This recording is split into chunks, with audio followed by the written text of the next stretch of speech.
नमस्कार स्टूडेंट्स। अपना मध्यकालीन भारत का इतिहास चल रहा है, जिसमें हमने दिल्ली सल्तनत अपना पूरा ख़त्म कर चुके हैं। जिसके बाद हमने विजयनगर एम्पायर पढ़ा था, बामनी साम्राज्य भी हम पढ़ चुके हैं। इसके बाद हमने किया था स्टार्ट अपना मुग़ल वंश।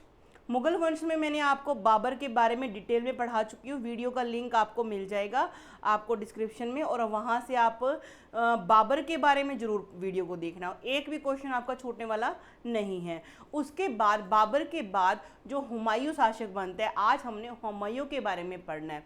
ठीक है जी, आइए शुरू करते हैं हुमायूं के बारे में। मध्यकालीन भारत का इतिहास, मुग़ल वंश। हाँ जी, मध्यकालीन भारत और हुमायूं के बारे में हमने पढ़ना है। बाबर की मृत्यु के समय, बाबर की मृत्यु कब हो गई थी भाई? 1530 में हो गई थी। मृत्यु के समय हुमायूं क्या था? संबलपुर का, संभल का क्या था? जागीरदार हुआ करता था। इस चीज़ को आपने ध्यान में रखना है कि शासक बनने से पहले ये कहाँ का वो मतलब कि गवर्नर था, कह सकते हैं जागीरदार था, संभल का। कहाँ का? संभल का। तो ये क्वेश्चन आता है। ऐसे ही क्वेश्चन इल्तुतमिश के बारे में भी आता है, भी शासक बनने से पहले वो कहाँ का शासक मतलब कि गवर्नर था, बंदायूं का। तो इस तरह से आपको चीज़ें याद रखना है। ऐसे ही आपको अशोक के प्राचीन काल में जो पढ़ाया था, पूछते हैं कि शासक बनने से पहले अशोक किस जगह का क्या था? गवर्नर था। तो उज्जैन बताओगे, है ना। तो इस तरह से आपने चीज़ों को याद रखना है कि फलां फलां शासक बनने से पहले कहाँ पे क्या उसका ओहदा था, कहाँ पे था वो।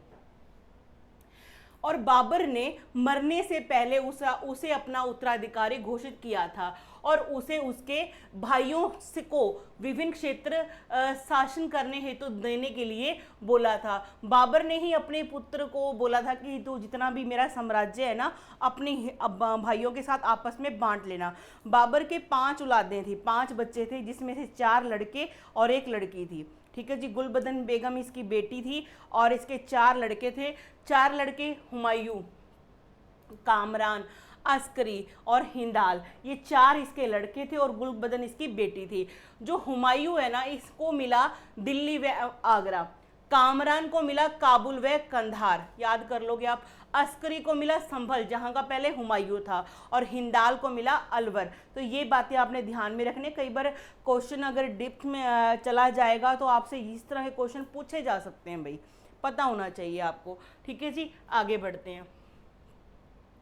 1530 में बाबर की मृत्यु के बाद ये शासक बन जाता है।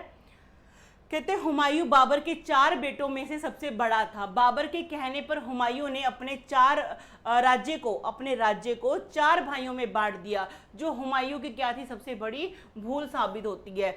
देखिए, एक राजा बनने जा रहा, उसके लिए साम्राज्य उसको बहुत बड़ा चाहिए होता। भाई तो वैसे भी पल सकते थे, साथ में भी उसको जागीरदार वगैरह जो भी था कुछ कर सकते, लेकिन अलग से शासक ही बना दिया, वो अलग से टूट ही गए, तो साम्राज्य क्या हो जाएगा? सिकुड़ जाएगा, और क्या धन कोष पे भी क्या है उसके ऊपर प्रभाव पड़ेगा।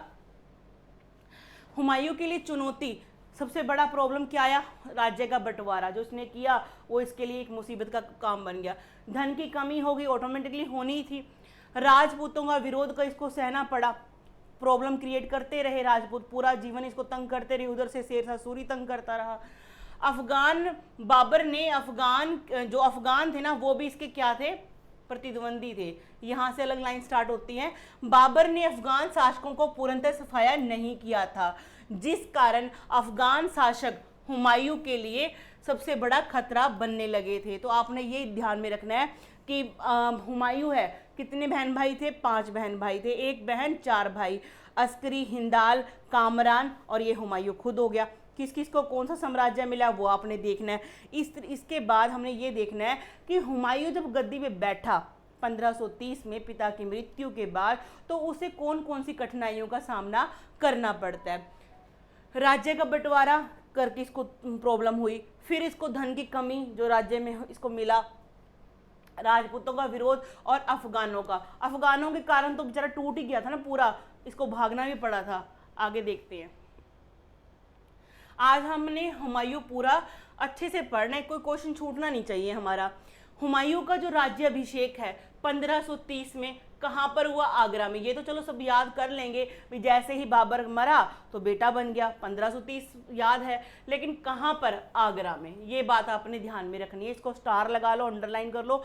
आगरा में इसका क्या हुआ था? राज्याभिषेक। हुमायूं का प्रारंभिक शासन शांतिपूर्ण था, आराम से शांतिपूर्ण जीवन जी रहा था, किंतु हुमायूं के प्रमुख विरोधी थे। कौन कौन? गुजरात का शासक बहादुर शाह, एक बिहार का शासक शेरशाह सूरी। अब मेरी बात सुनो जरा, हुमायूं को मिला क्या है? दिल्ली और आगरा, ठीक है जी। ये क्या है आपस में? ये दिल्ली और आगरा की जगह हुमायूं की शासन कर रहा है। गुजरात का बहादुर शाह और बंगाल की इधर साइड से कौन? शेरशाह सूरी। बेचारा दोनों साइड से ही परेशान है, दोनों साइड से ही। कौन? हुमायूं। तो इस तरीके से आपने माइंड में एक पिक्चर क्लियर करनी है कि गुजरात का शासक कौन? बहादुर शाह, और बिहार का शासक कौन? शेरशाह सूरी। ये क्या है? इसको परेशान कर रहे थे। यहां देखते हैं, हुमायूं ने सर्वप्रथम पानी के प्रथम युद्ध में बाबर के साथ हिस्सा लिया था। यह उसके जीवन का प्रथम युद्ध था। मतलब कि देखो, जब शासक बनेगा तब युद्ध किए वो अलग बात है, शासक बनने के बाद युद्ध किए। लेकिन हुमायूं के जीवन का सबसे पहला युद्ध कौन सा था? आपसे ये पूछे तो आपने बताना है पानीपत का प्रथम, 1526 में जो बाबर ने लड़ा था इब्राहिम लोदी के अगेंस्ट, उसमें अपने पिताजी के साथ था ये, ठीक है जी। आपको ये पढ़ाया था ना, ग्वालियर के विक्रमाजीत से इसने कोहिनूर हीरा लिया था और अपने पिताजी को दिया था। बाबर वाली वीडियो देखना, उसमें ज़्यादा क्लियर हो जाएगा। यानी कि आपने बस ये याद रखना है कि बाबर के हुमायूं के जीवन का पहला युद्ध कौन था? पानीपत का था, ठीक है जी। तब इसने अपने पिताजी के साथ लड़ा था। जब शासक बनेगा तो वो अलग युद्ध होंगे, वो अलग से याद करने हमें। आगे देखते हैं, कहते चित्तौड़ की रानी। अब चित्तौड़ कहाँ पे? राजस्थान में। आपको ध्यान क्या रखना है? चित्तौड़। मैंने आपको बताया गुजरात का शासक कौन था? बहादुर शाह। तो यहाँ पे अपना राजस्थान पड़ता है। तो चित्तौड़ की एक रानी थी, क्या नाम था? करणवाही। चित्तौड़ की रानी कौन? करणवाही। यहाँ पे गुजरात का शासक कौन था? गुजरात का शासक बहादुर शाह, बहादुर शाह था। बहादुर शाह से कौन परेशान थी? करणवाही। करणवाही कहाँ पे? चित्तौड़ की रानी थी, चित्तौड़ की करणवाही। चित्तौड़ की रानी करणवाही ने गुजरात के शासक बहादुर शाह के अत्याचारों से बचने के लिए हुमायूं से क्या मांगी थी? मदद मांगी थी, ठीक है जी। और भेंट स्वरूप उसे क्या दिया? राखी दिया। हुमायूं करणवाही की क्या रक्षा के लिए सेना लेकर चल दिया, किंतु कालिंजर के शासक प्रताप रुद्रदेव से हुमायूं का युद्ध हो गया। बीच में टाइम लग गया, कालिंजर में इसको कोई प्रताप रुद्रदेव से युद्ध करना पड़ गया, तो ये करणवाही तक पहुंच नहीं पाता, उसकी रक्षा कर नहीं पाता। तो अंत में क्या होता है? जो करणवाही है वो जौहर कर लेती है, इससे परेशान होके। और हुमायूं को पहुंचने में देर हो गई, तब तक करणवाही जौहर कर चुकी थी। हुमायूं बहादुर शाह को पराजित करने के लिए 1531 में सर्वप्रथम कालिंजर इसने अभियान किया था। कौन सा भाई? कालिंजर का अभियान। मेरी बात सुनो ध्यान से। एक तो आपसे ये क्वेश्चन पूछेंगे कि मुगल वंश का वो शासक जो राखी का त्योहार मनाता था, तो हमारे पास क्या मिल गया हमें? कौन जी?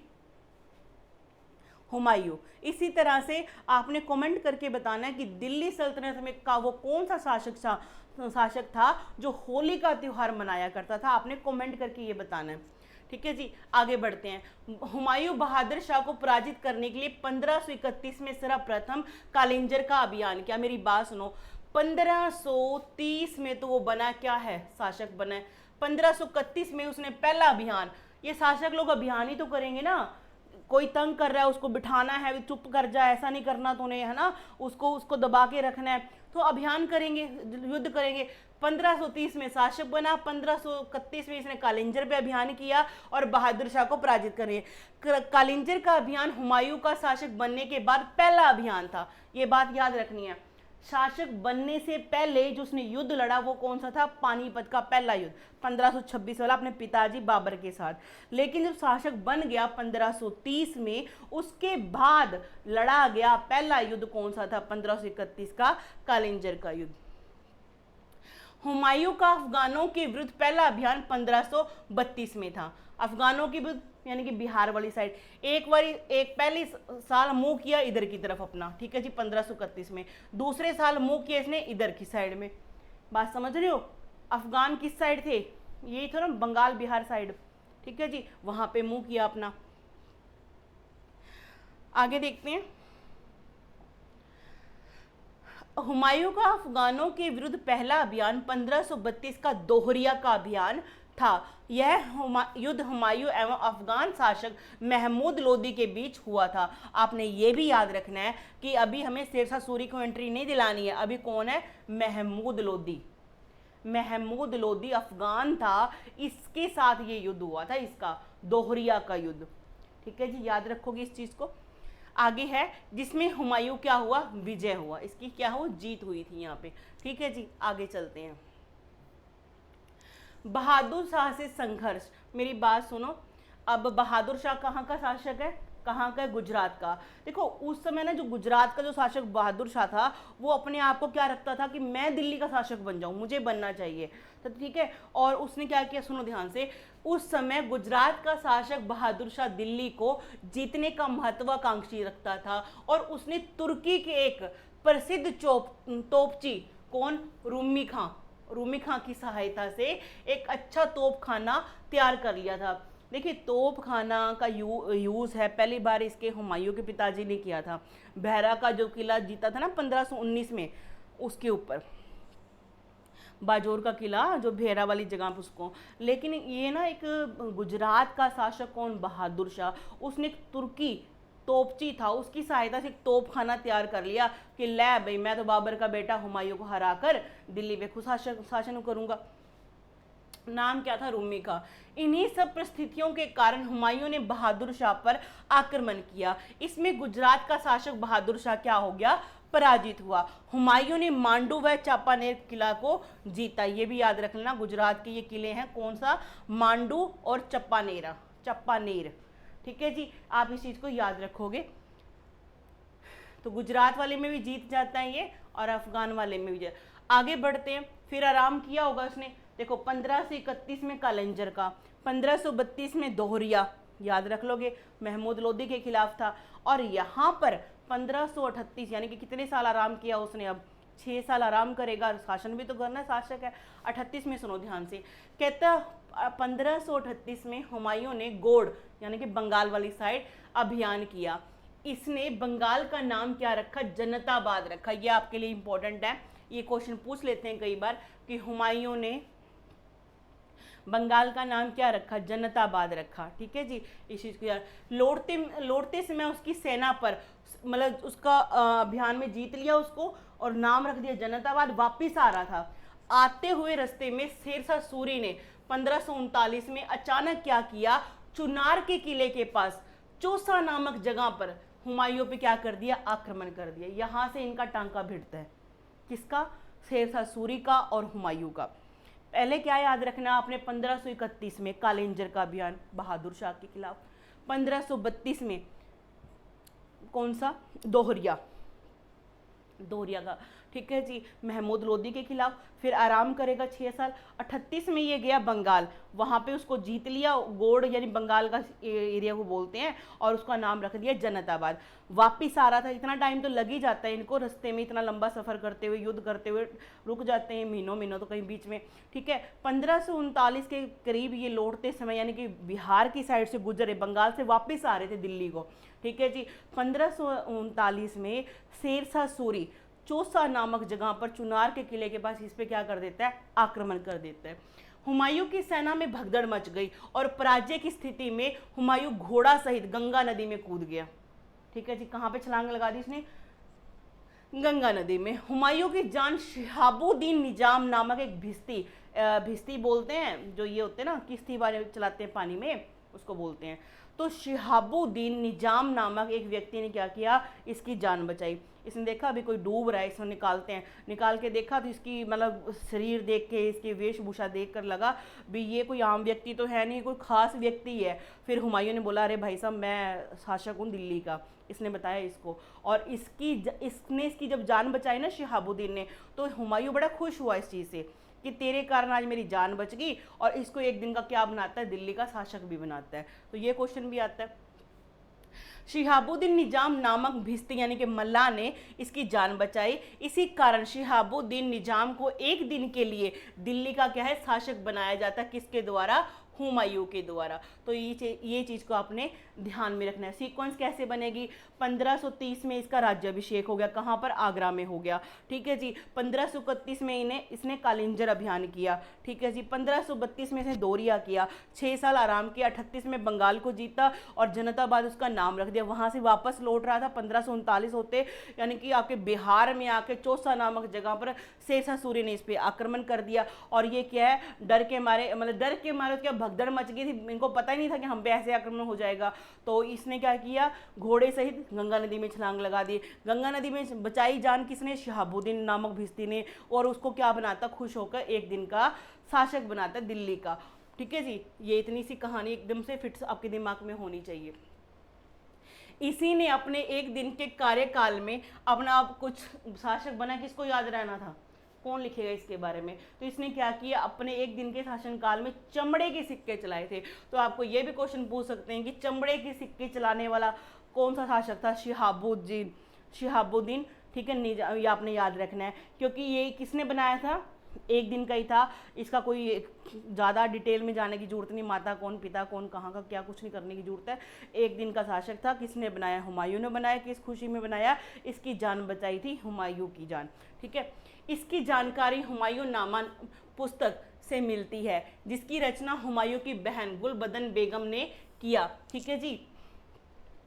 इसकी रचना किसने की थी, गुलबदन बेगम ने। अब गुलबदन बेगम कौन थी, बाबर की बेटी, ठीक है जी, हुमायूं की बहन हो गई। पूरे मतलब कि मुगल वंश में आपको एक ये लेडी अकेली मिलेगी जिसने कभी कुछ लिखा और अपने भाई के बारे में लिखा, ठीक है जी। यह पुस्तक 2 भागों में है, प्रथम भाग में बाबर और सेकंड भाग में क्या, हुमायूं की चर्चा है। यह मुगल काल की एकमात्र पुस्तक है जिसकी रचना किसी लेडी ने की है, महिला ने की। आपने इन चीज़ों को याद रखना है। आगे बढ़े, हाँ जी, चौसा का युद्ध। अब चौसा का युद्ध देख लेते हैं। जो मैंने अभी बताया आपको थोड़ा सा डिटेल दिया। यह युद्ध अफगान शासक शेर खां, जो शेरशाह सूरी है ना, उसे शेर खां भी बोला जाता है, ठीक है जी। कब हुआ था, 27 जून 1539 में, एवं हुमायूं के बीच हुआ। इस युद्ध में हुमायूं क्या हो गया, पराजित हो गया। शेर खां ने शेर शाह की उपाधि धारण की। इसी जीत में इसने कौन सी, शेर शाह की उपाधि क्या है, धारण की थी। हुमायूं घोड़े से गंगा में कूद गया था एवं निजाम नामक भिस्ती ने इसकी जान बचाई। हुमायूं ने इस उपकार के बदले भिस्ती को क्या एक दिन का बादशाह बनाया था। चौसा नामक स्थान पर वर्तमान में बिहार प्रदेश के बक्सर जिले में पड़ता है, ठीक है जी। ये बात हमें पता लग चुकी है, याद रखने की जरूरत नहीं है, मतलब सारा बता ही चुकी हूँ आपको। डेट याद कर लेना, 27 जून है, ठीक है जी। आगे बढ़ते हैं। हाँ जी, ये इंपॉर्टेंट है, ये करेगा डिसीजन हुमायूं की किस्मत का। सुनो, यह युद्ध शेरशाह सूरी एवं हुमायूं के बीच लड़ा गया। बिलग्राम का युद्ध या फिर कन्नौज का युद्ध। अब बिहार से चलकर शेरशाह सूरी कहाँ पे आ गया, कन्नौज आ गया। कन्नौज को वर्ड सुनते ही कुछ याद आया आपको, हर्षवर्धन का जो जिसकी बहन मैरिड थी यहाँ पर, है ना। तो यहाँ पे वो आ गया। यहाँ पे युद्ध होता है किसके बीच में, शेरशाह सूरी के बीच में और हुमायूं के बीच में, और बुरी तरह से हुमायूं पिटा जाता है। ये दो युद्ध हारा, दोनों ही शेरशाह सूरी से। 39 वाला गंगा में कूद गया घोड़ा लेकर, ठीक है जी। दूसरा कन्नौज वाला जिसे बिलग्राम का युद्ध भी बोला जाता है, और बिलग्राम कहाँ पे है, उत्तर प्रदेश में, यूपी में। कन्नौज पता ही है यूपी में सबको। इस युद्ध के बाद हुमायूं को भारत छोड़कर सिंध भाग गया। मतलब इतना भयानक युद्ध था, मतलब इस बेचारे की इतनी किस्मत मारी थी, उसको पूरा छोड़ छाड़ के भागना पड़ा यहाँ से। शेरशाह सूरी ने दिल्ली व आगरा पर अधिकार कर लिया और सूरवंश की क्या कर दी, स्थापना कर दी, ठीक है जी। अब मिड में कौन आ गया, आपका सूरवंश आ गया। अब मेरी बात सुनो, आपको पता है 1526 से लेकर 1530 तक तो बाबर ने पूरा अपना वंश चलाया। 1530 से लेकर 1540 आप देख रहे हो, यहाँ पे कौन है, हुमायूं का चला शासन, ठीक है जी। अब बीच में कौन सा आ गया, सूरीवंश। सूरीवंश आपका जो सूरवंश चलेगा ना, वो 1540 से लेकर 1555 तक, ये वापस हुमायूं फिर आएगा। जब तक क्या शेरशाह सूरी की मौत हो चुकी होती है, उसके जो बेटे वो निकम्मे होते, इतने खास कुछ होता नहीं, तो ये इतना शासन को लंबा संभाल नहीं सकते। महज 15 साल इन्होंने क्या संभाला था। और दोबारा आएगा कौन पिक्चर में, कौन, हुमायूं आ जाएगा 1555 में, और 1 साल का कार्यकाल फिर वो निभाएगा, 1556 में उसकी मौत हो जाएगी। तो ये मतलब कि ब्रीफ एक बार मैंने आपको बताया, डिटेल आगे करते हैं, आगे देखते हैं। और भागा कहाँ था, सिंध भागा था, ये चीज़ को आपने ध्यान में रखना है। चलिए थोड़ा सा आप क्विक रिवीजन कर लेते हैं। 1531 में इसने सर्वप्रथम कालिंजर अभियान किया, याद रखना सभी। 1532 में दोरिया का अभियान, 1535-36 से लेके बहादुर शाह से इसका संघर्ष चलता रहा, हमें करने की जरूरत नहीं है। 1538 में हुमायूं ने गोड़ बंगाल का अभियान किया और जनताबाद उसका नाम रखा। वहां से वापस आ रहा था 27 जून 1539 को चौसा नामक जगह पर, बिहार में पड़ता है। शेरशाह सूरी ने चुनार के किला पे इस पे आक्रमण कर दिया और ये घोड़े सहित क्या गंगा नदी में कूद गया। शहाबुद्दीन भिस्ती इसको मिलता है, इसकी जान बताता है, इस उपकार के बदले इसको एक दिन का शासक बनाता और वो क्या करता है, चमड़े के सिक्के चलाता है। ये बात सारी कहाँ लिखी है, हुमायूं नामा में लिखी है। हुमायूं नामा की रचना किसने की, गुलबदन बेगम ने की, और ये 2 पार्ट में बुक है। पहले में क्या है, बाबर के बारे में, दूसरा हुमायूं के बारे में, और मुगल वंश की पहली महिला राइटर थी ये, ठीक है जी, आपने इस चीज का ध्यान में रखना है। फिर जी 17 मई 1540 को बिलग्राम यानी कन्नौज में, यूपी में बढ़ती है जगह पे, यहाँ पे आके शेरशाह सूरी ने इसको अच्छे से फिर से धोया और इसको सिंध भागने के लिए मजबूर कर देता है और ये छोड़ के भाग जाता है। आगे बढ़ते हैं, चलिए। हाँ जी, 1540 में शेरशाह सूरी ने बिलग्राम कर लो, बिलग्राम के युद्ध में हुमायूं को हराया और उसे भारत छोड़ने पर विवश कर दिया। 1540 में शेरशाह सूरी ने खुद को दिल्ली का शासक बना दिया। भारत से निष्कासन के दौरान हुमायूं अपनी गर्भवती पत्नी हमीदा बानो बेगम, इसकी पत्नी थी कौन, हमीदा बानो बेगम, वो क्या थी, प्रेग्नेंट थी, ठीक है जी, को अमरकोट यानी पंजाब में, जो आज का पंजाब है ना, अमरकोट, वहां पे छोड़कर राजा वीर साल को के दरबार में छोड़कर चला गया। कहा कि तू कहाँ जाएगी मेरे साथ है, मैं तो भटकता फिर रहा हूँ। और राजा था, इसको अपने दोस्त यानी मतलब कि ये कौन सा, पंजाब का जो शासक था ना वीर साल, इसके दरबार में इसको छोड़ देते हैं, क्योंकि गर्भवती थी, इसको लेके जाना इतना लंबे सफ़र में ठीक नहीं था, तो ये छोड़कर खुद चला जाता है। इन्हीं के दरबार में कहते हैं 15 अक्टूबर 1542 को अकबर का क्या हुआ, जन्म हुआ था। अब कई बार क्वेश्चन दिमाग में लोग पूछ भी लेते हैं कि ऐसा भी आते हैं कि मैम 1540 में वो निकल गया यहाँ से और अकबर का जन्म हो रहा है 1542 में, और मतलब कि इसको कब छोड़ा फिर वहाँ पर, ये मतलब इस तरह से क्वेश्चनिंग उठाते हैं। भाई वो खुद भी तो दरबार में रह सकता है ना वहाँ पे उनके, ठीक है जी। 1545 ईस्वी में शेरशाह सूरी की मृत्यु हो गई, ठीक है जी। इसके बाद अफगानी का कोई भी बड़ा शासक नहीं हुआ। इसके बाद शेरशाह सूरी ही एक वीर योद्धा था सूरवंश में से। इसके बाद आगे देखते हैं कि वापस कैसे हुमायूं आता है। हुमायूं वापस आएगा बेचारे को, देखते हैं क्या करता है। निर्वासन के काल, निर्वासन मतलब जब निकाला इसको दे रखा था राज से अपने, उसके टाइम पे क्या होता है उसके, कहते बिलग्राम के युद्ध में पराजित होने के बाद प्रारंभ में हुमायूं ने अमरकोट के राणा वीर साल के यहाँ पे शरण ली थी, वहां पे ही रुके थे 2 साल के लिए ये, ठीक है जी। हुमायूं ने 1591 में हमीदा बानो बेगम से निकाह किया था और अमरकोट में ही हमीदा बानो बेगम ने अकबर को जन्म दिया था 15 अक्टूबर 1542 में, ठीक है जी। अमरकोट से हुमायूं ने ईरान के शाह के यहाँ पे क्या की थी, शरण ली। हमीदा बानो बेगम इसकी पत्नी, इसको तो छोड़ के चला गया वीर साल के दरबार में, पंजाब के शासक में, और खुद यहाँ से अमरकोट से ईरान चला गया, ईरान, फारस, पर्शिया, वहां चला गया, कहाँ पर, ईरान में, ठीक है जी। निर्वासन के दौरान हुमायूं काबुल में भी रहा, ठीक है जी। हुमायूं ने पुनः दोबारा से 1545 ईस्वी में ईरान के शासक की सहायता से कंधार व काबुल पर अधिकार किया। सबसे पहले तो कंधार और काबुल पे मतलब इसका जो कौन था, भाई कामरान का शासन था, पहले तो उसको जीता, ठीक है जी। भाई लोग साथ नहीं रहे थे, पहले तो उसको जीता, काबुल और कंधार को अपने अधिकार में कर लिया। हुमायूं ने 1555 ईस्वी में ईरान के शाह तथा बैरम खां की मदद से पुनः सिंहासन प्राप्त किया था। किसकी सहायता से, बैरम खां की सहायता से और ईरान के शासक शाह की सहायता से इसने दोबारा क्या है यहाँ पे अपना आया। 1553 ईस्वी में शेर शाह के उत्तराधिकारी इस्लाम शाह, अब देखो 1540 में शेर शाह सूरी गद्दी पे बैठा था दिल्ली के, 1545 में उसकी मौत होगी। अब उसका अगला कोई उत्तराधिकारी तो सूरवंश का बनेगा ना, तो कौन बना? इस्लाम शाह, इसकी भी मौत होगी। इसके बाद अफगान साम्राज्य क्या होने लगा? विघटित। विघटित का मतलब बिखरने लगा। अंत ऐसी स्थिति में हुमायूं को पुनः अपने राज्य प्राप्ति का अवसर मिल गया, और यही मौका हुमायूं के लिए क्या था? सबसे अच्छा था, अपने राज्य को वापस हासिल करना। तो आपसे क्वेश्चन पूछेंगे, बताओ कि भाई शेर शासक कब बना? 1540 में बना, ठीक है। और कब उसकी मौत होगी? 1545 में मौत होगी। और शेर शाह सूरी के बाद कौन शासक बना अगला? इस्लाम शाह बना। वो भी क्या था? निकम्मा था, वो भी मर गया, ठीक है जी, उसने कुछ ऐसा नहीं किया। और उसके बाद तो ये बिखरता ही चला गया। लेकिन जब हुमायूं यहाँ पे आक्रमण करता दिल्ली पे दोबारा, तब कौन शासक बैठा था वो पढ़ते हैं।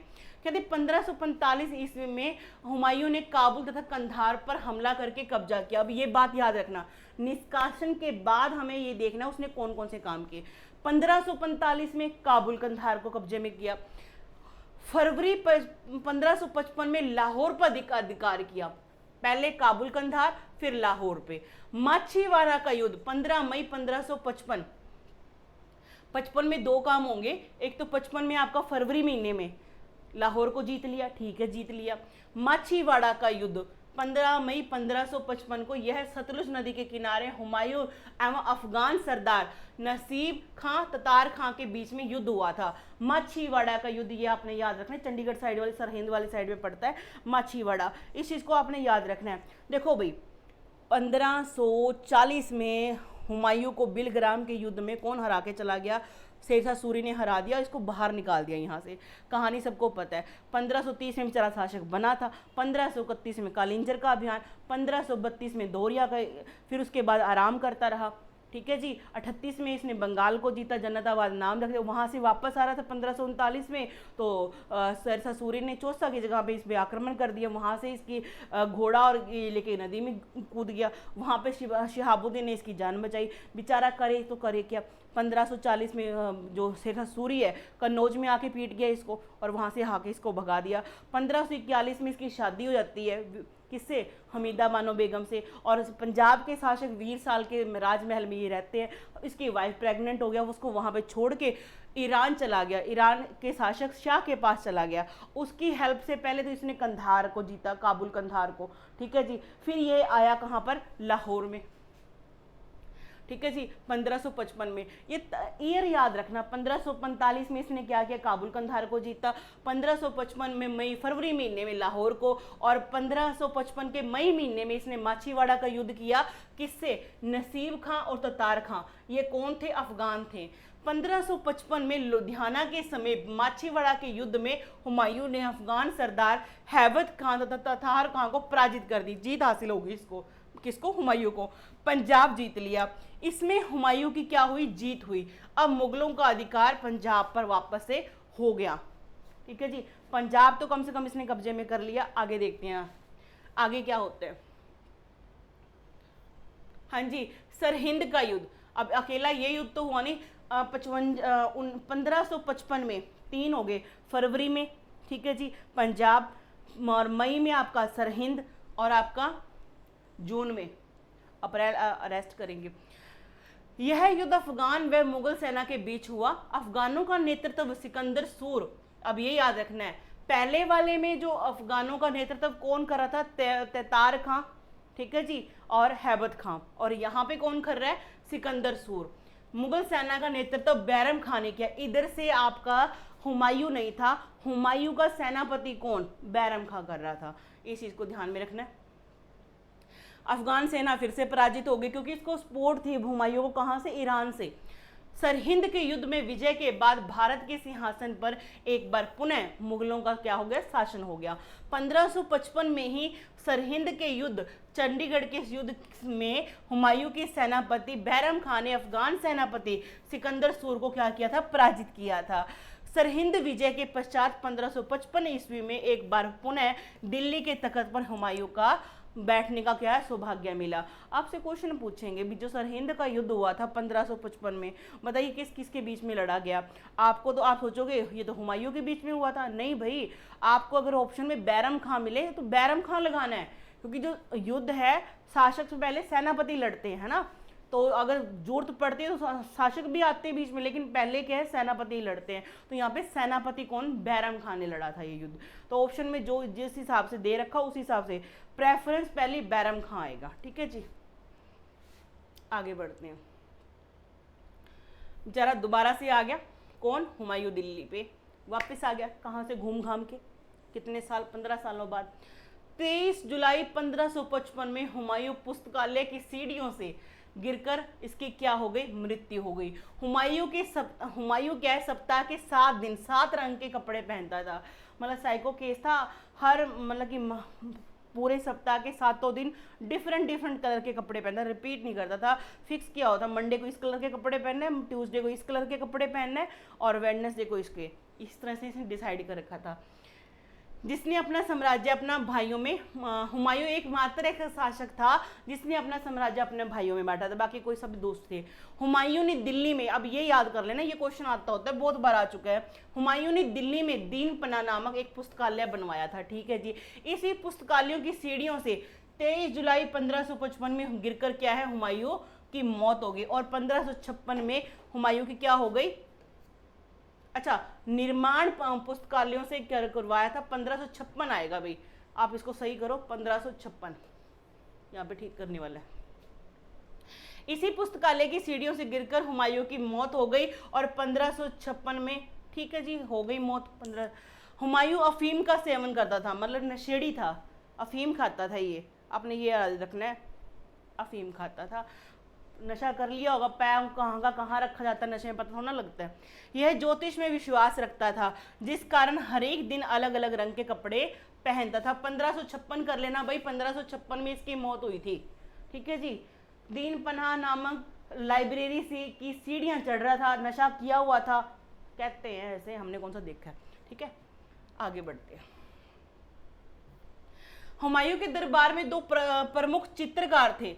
आपको जैसे मैंने बाबर का याद करवाया था, बेहजाद चित्रकार, बेहजाद नामक चित्रकार था, जिसको पूर्व का राफेल बोला जाता है। उसी तरह से आप हर शासक के टाइम के बीच में जो आपका कोई राइटर है, ठीक है जी, कोई दरबारी प्रमुख है, कोई सेनापति प्रमुख है, उन चीज़ों को याद रखा करो।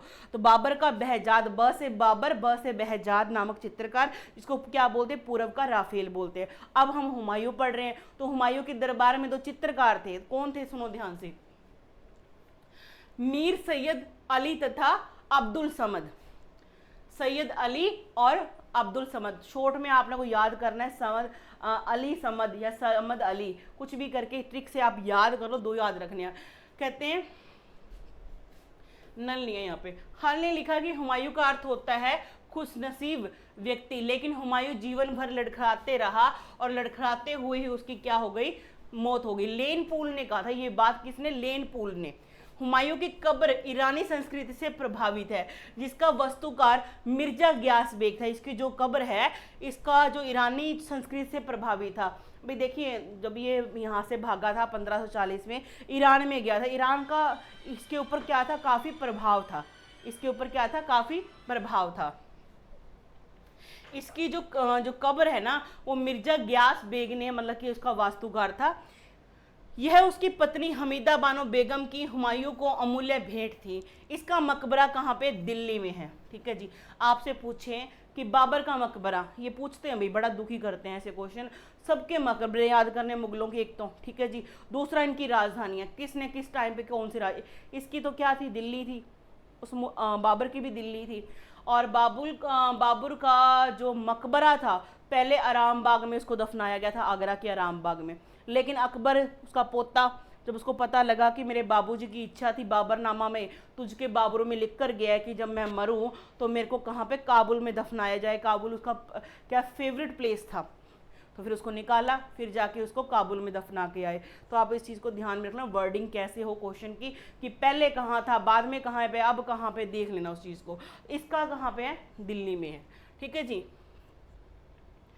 आगे देखते हैं। हाँ जी, अब जो बीच में सूर्यवंश आया था अपना 1540 में, ठीक है जी, और 1555 तक, हम इसको भी एक बार पढ़ ही लेते हैं, छोड़ना नहीं, हमारा क्या है हुमायूं वाला पोर्शन सारा खत्म हो जाएगा।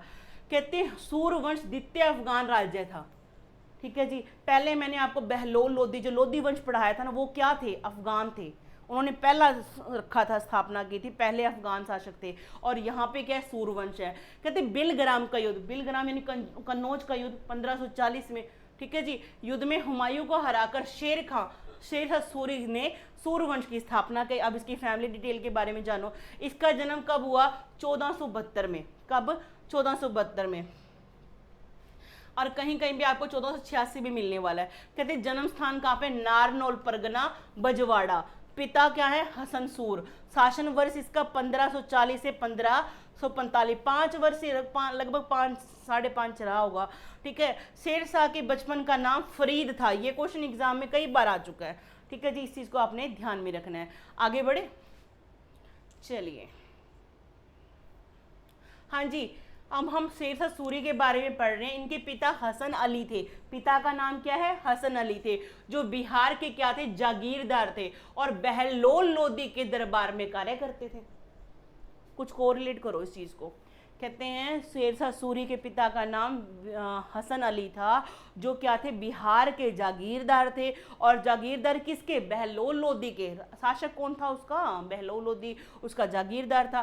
कहते हैं हसन अली की मृत्यु के बाद शेरशाह सूरी बिहार के नमानी शासकों के दरबार में काम करने। अब बिहार का भी अपना कोई शासक वंश था, कौन, नमानी, नुमानी भी बोलते हैं कई बार, नुमानी या नमानी।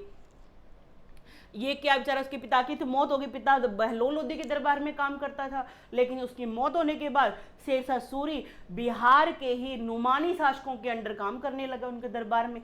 कहते बहार अली नुमानी, एक शासक ही था इनका, नुमानी वंश का।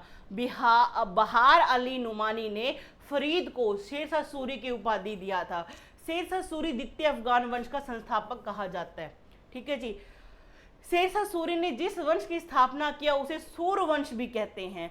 सूर्यवंश की जानकारी हमें कहां से मिलती है, अब्बास खान शेखानी की रचना तोहफे ए अकबर शाही। वेरी वेरी इंपॉर्टेंट, स्टार लगा लो, ये क्वेश्चन पक्का आएगा एग्जाम में। अब्बास खान शेखानी, अब्बास खान शेखानी की एक रचना है तोहफा ए अकबर शाही। इसके अंदर किसके बारे में लिखा है, सूर्यवंश के बारे में हमें जानकारी मिलती है। आगे बढ़े, आगे देखते हैं। हाँ जी, शेरशाह सूरी को मध्यकाल में एक प्रबल शासक के रूप में देखा जाता है। 1538 में बंगाल अभियान के बाद हुमायूं जब लौट रहा था 1539 में चौसा नामक स्थान पे। अब पहले हमने हुमायूं की तरफ से पढ़ा था, अब हम किसकी तरफ से पढ़ रहे हैं, शेरशाह सूरी की तरफ। बात वही है सेम। 1539 में चौसा नामक स्थान पर शेरशाह ने आक्रमण कर दिया और हुमायूं को क्या कर दिया, पराजित कर दिया। 1540 के बिलग्राम कन्नौज के युद्ध में हुमायूं को भारत से क्या गया, छोड़कर भगा दिया इसने। 1540 में दिल्ली का शासक बन गया। इसने हजरत ए आला, अंडरलाइन करो इस बात को, इसकी उपाधि कौन सी थी, हजरत ए आला। हजरत ए आला की इसने उपाधि धारण की थी। बचपन का नाम फरीद था, द्वितीय अफगान शासक था और बहार अली नुमानी ने इसका नाम शेरशाह रखा था, ठीक है जी। इसने उपाधि कौन सी धारण की, हजरत ए आला नामक की। तो कोरिलेट करना इन बातों को। शेरशाह सूरी की विजय अभियान, अब जब ये शासक बन गया, मान लो अब जैसे हमने जब देखा कि जब हुमायूं शासक बना 1530 में, तो उसने भी अपने अभियान चला दिए। अब इसके अभियान देखते हैं। अब ये 1540 में बना, इसने भी तो कोई अभियान किए, हाँ जी किए। कौन से, सुनो ध्यान से। पहला इसका अभियान था 1541 का, गखरों के खिलाफ, क्योंकि शेरशाह का उद्देश्य बोलन दर्रे और पेशावर से आने वाले मार्ग को सुरक्षित करना था, ठीक है जी। गखर जाति मुगलों के प्रति क्या थी, वफादार थी। यद्यपि शेरशाह सूरी गखरों को हरा नहीं पाया, उसने उत्तर पश्चिम सीमा की सुरक्षा के लिए मजबूत क्या है, दुर्ग बनवा दिया वहां पे। सबसे पहला काम इसने गखरों को, सबसे पहला काम क्या है, गखरों को, क्योंकि गखर जाति ना मुगलों के प्रति क्या थी, वफादार थी। अब अगर ये वफादार है तो शेरशाह सूरी को टिकने देगी? नहीं टिकने देगी। इसको डर था, पर लेकिन ये इनको हरा नहीं पाता है और वहाँ पे क्या अपनी सुरक्षा के लिए दुर्ग का निर्माण कर लेता है। तो हमें ये याद रखना है कि सबसे पहला अभियान शेरशाह सूरी ने गखरों के खिलाफ किया था 1541 में। ठीक है जी। और जो दुर्ग बनाया उसका नाम क्या रखा? रोहतासगढ़। क्या नाम रखा? रोहतासगढ़ इसका नाम रखा था। इस चीज को आपने याद रखना है। आगे बढ़ते हैं।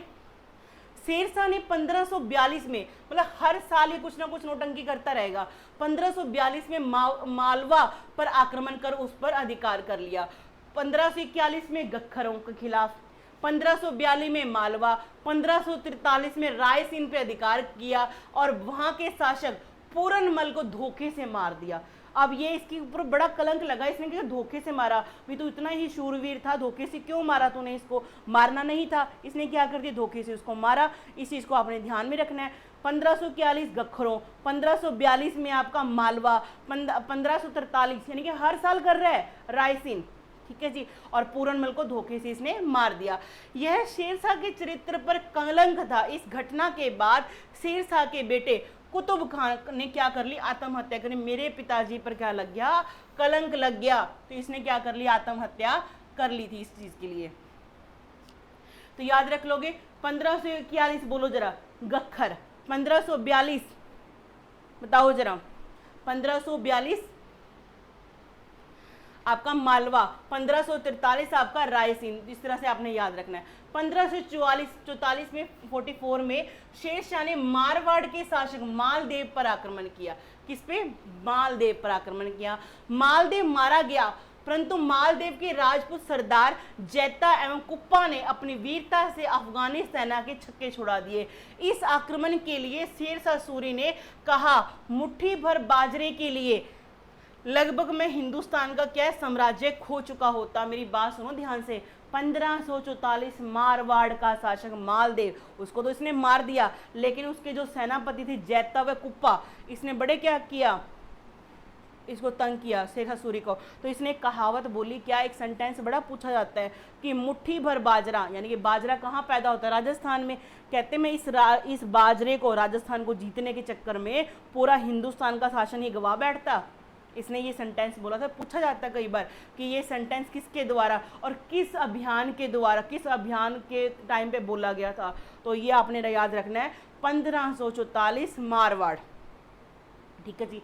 1541 गखर, 1542 हाँ जी मालवा, 1543 रायसीन, 1544 मारवाड़। तो इसी तरीके से आपने याद रखना है। जो मारवा उसका था, रायसीन का था, पूरनमल को इसने मारा था धोखे से। उस चक्कर में क्या किया इसने? क्या कर लिया भाई? इसके बेटे कुतुब खान ने आत्महत्या कर ली थी और बड़ा कलंक लगा था इसके ऊपर कि अगर शेरशाह शेर ही होता तो पीछे से धोखे से थोड़े ना मारता। 1545 में इसका अंतिम है, पता ही आपको, मौत हो जाएगी इसकी। 1545 में शेरशाह सूरी ने अपना अंतिम अभियान कालिंजर के विरुद्ध किया था। 1500 ये कालिंजर वाला हुमायूं का पहला था, इसका लास्ट था। 1545 ईस्वी में शेरशाह सूरी ने कालिंजर अभियान किया। यह अभियान एक दासी के लिए किया गया था। कहते हैं कि ये जो कालिंजर का शासक था ना, इसने इसको बुलाया था अपने खाने पे भोज करने के लिए शेरशाह सूरी को, और वहाँ पे जब इसके मनोरंजन के लिए कोई नृत्य का डांस कर रही थी, इसको बड़ी वो पसंद आती है और इसने वो डिमांड की कि ये नृत्य का मेरे को चाहिए। वहाँ का शासक कौन था? कीरत सिंह था। तो उस शासक ने क्या बोला कि मैं तेरे को ये नृत्य का नहीं दे सकता। इसी चक्कर में युद्ध कर लिया, ईगो हर्ट हो गई इसकी।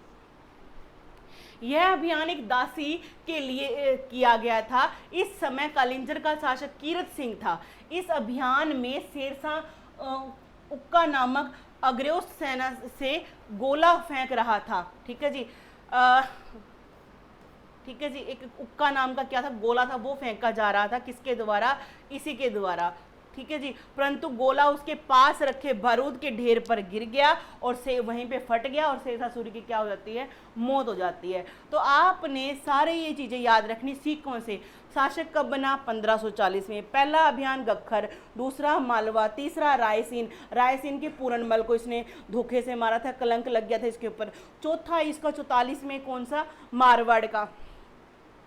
ठीक है। उसने क्या बोला था कि मैं एक मुट्ठी भर बाजरे की खातिर पूरा हिंदुस्तान गवा बैठता। और 1545 इसमें कालिंजर का अभियान, जिसमें कीरत सिंह शासक था और एक डांसर के लिए युद्ध होता है, जिसमें क्या है ये गोला फेंक रहा था तोप से, और वो तोप बारूद पे, इसका जो गोला होता है वो बारूद पे फेंक गिर जाता है और बारूद फट जाता है और इसकी क्या हो गई, मौत हो जाती है। आगे देखिए। हाँ जी, थोड़ा सा रिवीजन यहाँ पे एक बार फिर से मैं करवा देती हूँ। 1541 में गखर प्रदेश पर शेरशाह ने क्या किया, आक्रमण किया था, लेकिन क्या उनको पराजित नहीं कर पाया और रोहतासगढ़ का किला बना लेता भी। इनसे मैं आपको बचा के रखूँ। 1542 में शेरशाह ने मालवा पर आक्रमण किया था और उस पर क्या कर लिया, अधिकार कर लिया। 1543 में रायसेन पे अधिकार इसने क्या किया, आक्रमण किया और वहां के शासक पूरनमल को धोखे से मार दिया। इसका बेटा कुतुब खान ने इस मतलब कलंक के कारण अपने आत्महत्या कर ली थी। 1544 में शेरशाह ने मारवाड़ के शासक मालदेव पे क्या किया था, आक्रमण किया था। आगे है 1545 में शेरशाह सूरी ने अपना अंतिम अभियान कालिंजर का किया था और क्या था, शासक वहां पे कीरत सिंह था, ठीक है जी, और डांसर के लिए युद्ध किया गया था और इसमें क्या है, इसकी मौत हो जाती है। आगे बढ़े। शेरशाह सूरी के बारे में और कुछ भी है बातें, वो जान लीजिए। जो कालिंजर है वो कहाँ पर है, महोबा मध्य प्रदेश में। कहाँ पर है, महोबा में मध्य प्रदेश में है। कहते यह मध्य प्रदेश में है। शेरशाह सूरी को सासाराम में दफनाया गया। अब इसकी कब्र पूछ लेते हैं, बताओ भी कहाँ पे, सासाराम बिहार में इसकी कब्र है। हमें 3 शासक पढ़े मुगल वंश के, बाबर की काबुल में, पहले आराम बाग आगरा में थी, और अपना जो हुमायूं आया सेकंड नंबर पे, उसकी कहाँ पे, दिल्ली में है। अब हम ये इस मूर्ख को पढ़ रहे हैं, शेरशाह सूरी को, इसका कहाँ पे, सासाराम बिहार में है। कहते इसका बेटा इस्लाम शाह योग्य था, किंतु 1553 ईस्वी में आस्क में अचानक से उसकी मौत हो जाती है। इसके बाद कौन बनता, फिरोज शाह शासक बना, जिसे उसके मामा मुबारिज खान ने क्या किया, मरवा दिया। शेरशाह सूरी के बाद कोई भी योग्य शासक नहीं बना और इस वंश का क्या हो गया, अंत हो गया। अच्छा ये याद रखना, इस वंश का अंतिम शासक सिकंदर शाह सूरी था। आपसे ये क्वेश्चन पूछेंगे भी, जब हुमायूं वापस आया था निर्वासन के बाद, जब वापस आता है तो दिल्ली पे कौन बैठा था, सूरवंश का सिकंदर शाह सूरी। कौन बैठा, सूरवंश का सिकंदर शाह सूरी बैठा होता है, ये आपने याद रखना है। शेरशाह सूरी का प्रशासनिक व्यवस्था ये हमने पढ़नी है। बिहार के सूबेदार बहार खां लोहानी ने फरीद को शेर खां की उपाधि दी थी। कहीं कहीं पे ये भी लिखा है बहार खां, नुमानी आएगा, बहार खां लोहानी लिखा हुआ है यहाँ पे। बहार खां यानी मोहम्मद शाह की मृत्यु के बाद शेर खां ने उसकी पत्नी से क्या कर लिया, शादी कर लिया और बिहार का शासक बन गया था ये, ठीक है जी। शेर खां ने चौसा के युद्ध में 1539 में हुमायूं को पराजित किया था और शेर शाह की क्या है, उपाधि धारण की थी। क्वेश्चन पूछेंगे भाई किस युद्ध में किस युद्ध की जीत की खुशी में शेरशाह ने शेरशाह की उपाधि धारण की, शेर खां ने, बताओ कौन सी, शेरशाह। और कब, 1539 का चौसा का युद्ध। आगे बढ़ते हैं, शेरशाह सूरी के द्वारा किए गए कामों के बारे में जान लेते हैं। कहते हैं शेरशाह का प्रशासन अत्यंत क्या था, केंद्रीकृत था, सेंट्रलाइज था। सारी पावर किसके पास थी, शेरशाह सूरी के पास थी। मंत्री स्वयं निर्णय नहीं ले सकते थे। शेरशाह ने अपने संपूर्ण साम्राज्य को 47 सरकारों में विभाजित किया था। सरकारें मतलब डिवीजन की हुई थी। शेरशाह ने बंगाल सूबे को 19 सरकारों में क्या था, विभाजित किया। बिहार, बंगाल और ये अपना जितना भी इसने जीता था ना, उसमें से बिहार को सिर्फ इसने कितने, बंगाल को 19 सरकारों में डिवाइड। सरकार मतलब सूबा, ठीक है जी। सिकदार ए पद एक ये नया क्या है, एक सैनिक अधिकारी होता था इसके टाइम पे। सिकदार ए पद कौन था भाई, शेरशाह सूरी का सैनिक अधिकारी को, ठीक है जी।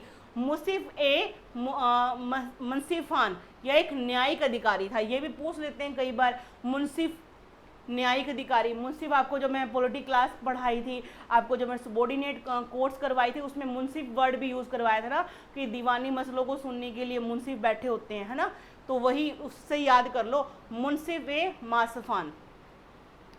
शेरशाह की लगान व्यवस्था मुख्य रूप से रैयतवाड़ी थी, जिसमें किसानों से प्रत्यक्ष संपर्क स्थापित किया गया था। ये भी आपको क्वेश्चन पूछा जाएगा कि ऐसा कौन सा वो शासक था जिसने डायरेक्ट किसानों से कर वसूला, तो आप बताना शेरशाह सूरी। और ये इनको रैयत कहता था, रैयत का मतलब होता है किसान, रैयत कौन होता है? किसान होता है। जो कि ये रैयतवाड़ी व्यवस्था है ना, हम कार्नवालिस वाली पढ़ते हैं मॉडर्न हिस्ट्री में, तो उससे पहले भी शेरशाह सूरी ने ये लागू कर चुका था भाई। शेरशाह ने उत्पादन के आधार पर भूमि की 3 श्रेणियों में विभाजित किया, अच्छी, मध्यम व खराब। इसने क्या किया, भूमि कैसी है, कैसी अच्छी फसल पैदा करती है और कुछ खराब, थोड़ी सी खराब है या बिल्कुल ही खराब है, ऐसे करके भूमि की क्या कर दी, पैमाइश कर दी, इसको क्या कर दिया, डिवीजन कर लिया। जरीबाना, यह भूमि सर्वेक्षण शुल्क था। सर्वेक्षण शुल्क मतलब राजा के शासक के अधिकारी, मतलब कि शेरशाह सूरी के अधिकारी आएंगे, वो आपकी ज़मीन की परख करेंगे, सर्वेक्षण करेंगे भी कैसी ज़मीन है, अच्छी है, खराब है कि ठीक ठाक है, अच्छी। तो इसे बोलते हैं क्या, जरीबाना। और इसके लिए टैक्स देना पड़ता था शासक को। ठीक है जी, शेरशाह सूरी ने भूमि को सर्वेक्षण करवाया कि जाओ सर्वेक्षण करके आओ, और सर्वेक्षण करने के लिए किसान टैक्स भी देगा।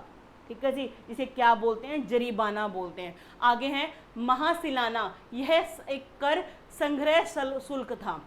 गांव में कानून व्यवस्था स्थापित करने का काम चौधरी व मुकद्दम नामक स्थानीय मुखिया करते थे। गांव में भी शासन का मतलब न्याय की व्यवस्था कौन, चौधरी में मुकद्दम हुआ करते। अभी भी पुराने टाइम के लोग ना चौधरी कह के बुलाते हैं, जो न्याय व्यवस्था को देखते हैं, ऐसे लोग पुराने बोलते हैं। शेरशाह सूरी ने सड़क निर्माण पर बहुत बल दिया। शेरशाह सूरी मार्ग, जिसे वर्तमान में grand trunk road, GT road बोला जाता है, ठीक है, इसका निर्माण शेरशाह सूरी ने करवाया था। इसको उस समय सड़क ए आजम बोलते थे। ग्रांड ट्रंक रोड इसको तो बाद में नाम दिया गया, पहले इसको क्या बोलते थे, सड़क ए आजम बोला जाता था। बाद में इसको ब्रिटिश गवर्नर लॉर्ड ऑकलैंड ने क्या है, ग्रांड ट्रंक रोड का नाम दिया था। किसने, ऑकलैंड ने। शेरशाह सूरी ने चांदी का रुपया चलाया, जिसका 180 ग्रेन का था ये, और तांबे का दाम चलाया 380 ग्रेन का था, नामक सिक्के चलाए। ठीक है, इसने याद रखना है, जो रुपया है ना अपना, जो अपन यूज करते, पहली बार रुपया सिस्टम इसने चलाया था, और वही हमारी करेंसी है आज। देखो जरा, शेरशाह सूरी ने चांदी का रुपया और तांबे का दाम चलाया था। कानूगो ने शेरशाह सूरी के लिए कहा कि वह बाहर से मुस्लिम, अंदर से क्या था, हिंदू था। ये किसने बोला, कानूनन गो ने। आगे बढ़ते हैं। शेरशाह की उत्तराधिकारी, शेरशाह की उत्तराधिकारी सुन लो भी।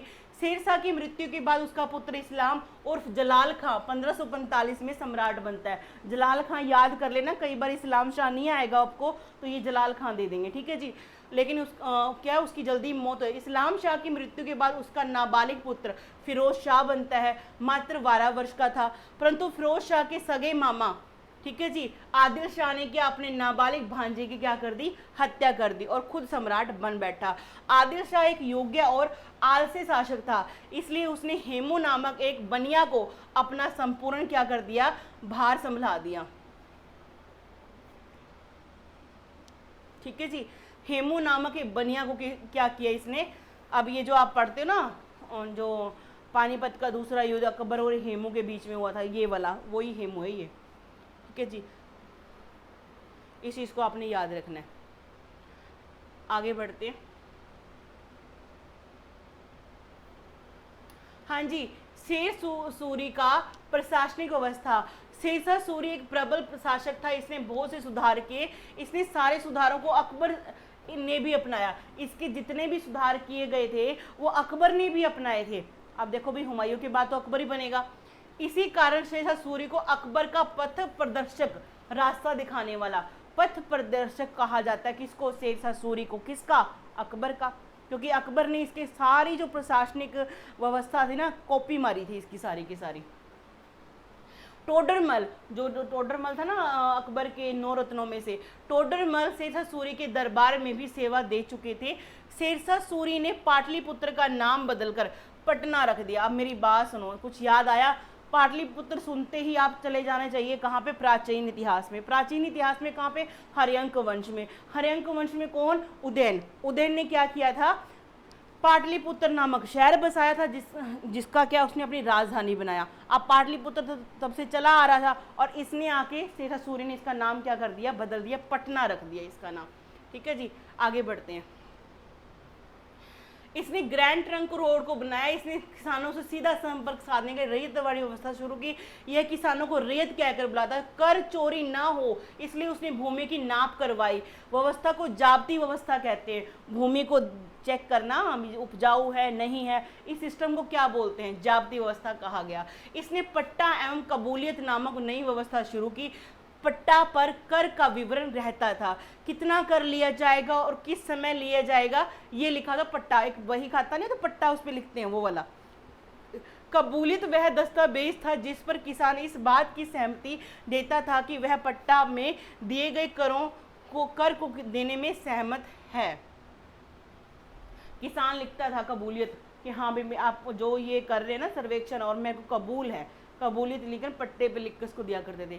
भूमि की माप करने के लिए जरिमाना नामक कर लिया जाता था, जो किसान का माप नहीं कराता था उसे मुहाबिलाना नामक कर लिया जाता। मतलब आपने सर्वेक्षण तो करा लिया, जरिमाना नामक कर नहीं दे रहे हो तो आपको कौन सा टैक्स देना पड़ेगा साथ में, मुहाबिलाना।